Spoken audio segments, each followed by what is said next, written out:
Do you believe the Treasury Secretary when he says this was always the plan, to pause tariffs after using them as leverage? Or do you think they're just winging it? Jake, it feels pretty haphazard to me. I don't see the strategy. I mean, it's very reactive, but to some degree, thank goodness. I mean, the stock market, when I got up this morning, I took a look. The futures were down. We were in bear market territory, down more than 20% from the previous peak, and it felt like there was going to be a lot of red today. And the bond market, that's really something. Bond yields are rising, which is really a sign that perhaps global investors are losing faith in the safe haven status of the United States, which is a very big deal. So they reacted to that, and that's good news. But the bad news is we're still here with the tariffs. I mean, you pointed out the Chinese tariffs, 125%, even taking away the so-called reciprocal tariffs. If you add it all up, Jake, the overall effective tariff rate today, right now, is the same as it was at the beginning of the day, about 20-25%. So I don't think the coast is at all clear here. We got a lot of script to be written. Right. I mean, these 125% tariffs are still pretty huge. And I mean, Americans buy clothes made in China, sneakers made in China, phones made in China, laptops made in China, trinkets, housewares, et cetera, et cetera. And those expenses, the tariff, that's going to be passed on to the consumer, right? Yeah, I mean, it's $600 billion in trade between the two countries. The only other place that we trade more with is the European Union, and of course that's a bunch of countries. So this is a big deal, and 125%. That's more than doubling the price on everything that you just mentioned, and that means that the trade between these two countries could come to a complete standstill or virtually so. And the impact of that on the U.S. economy, on the Chinese economy, will be devastating. So even though the reciprocal tariffs are down, at least for the time being, for 90 days, we'll see how this goes. We're still left with very high tariffs. It's still going to be a very large, if what's currently being proposed is actually implemented, it's still going to be a massive tax increase on American consumers and businesses. And I don't think, what we saw today in the stock market is the end of the story. There's a lot more red to be had here. The chief economist at consulting firm RSM said today, quote, "My sense here is that the U.S. economy is still likely to fall into recession given the level of simultaneous shocks that it's absorbed. All this does is postpone temporarily what will likely be a series of punitive import taxes put on U.S. trade allies." Do you agree? I mean, I guess Jamie Dimon said something similar, that he still thinks the likelihood is that there will be a recession caused by all of this. Yeah, I think recession is more likely than not. I mean, even the delay just creates another problem. That's just you said, where's my my neck brace? I mean, it just creates a lot of uncertainty. Up, on again, off again, and that serves as its own tax on the economy because businesses freeze. They don't know what to do with that. Federal Reserve doesn't know what to do with that, so they can't respond to what's going on. Consumers, are very nervous about it. So, even though we might not get the reciprocal tariffs right now, and maybe we'll never get them, the uncertainty that this creates, I think, puts a miasma over the economy, and recession risks are clearly very high. Is President Trump's tariff pause too little too late for the U.S. economy? And does it signify any sense of predictability or stability? Even though almost all the tariffs that took effect at midnight are now paused for 90 days, except China, which will see tariffs increase to at least 125%. Goldman Sachs says this pause does not change their forecast, which stands at a 45% chance of recession. Trump's tariff pause this afternoon sent markets back up. They're in the green now after days of plunging in the red.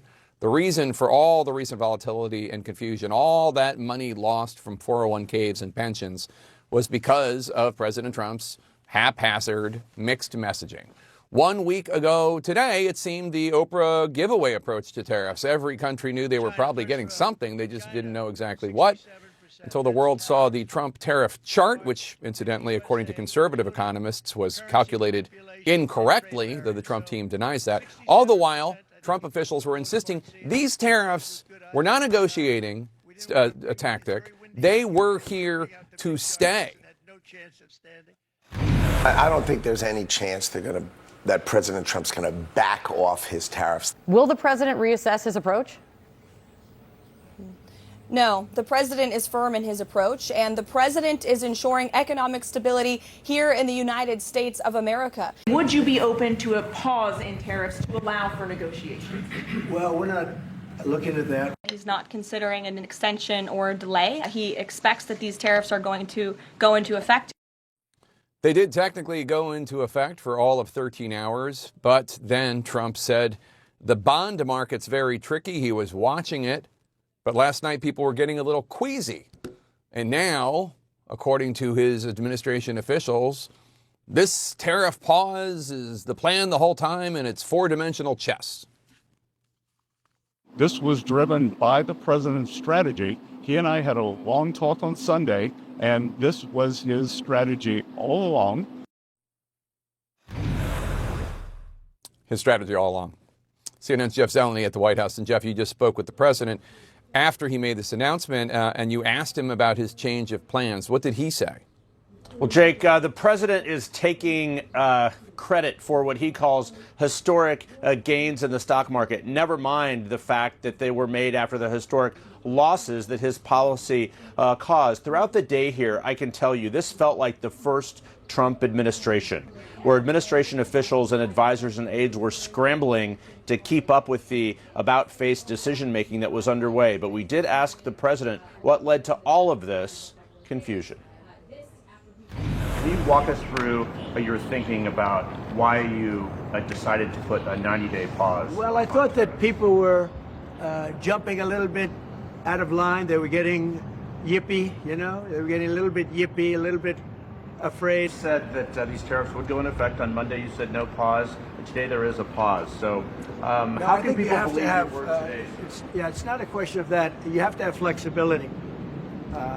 I could say, here's a wall, and I'm going to go through that wall. I'm going to go through it no matter what, and keep going, and you can't go through the wall.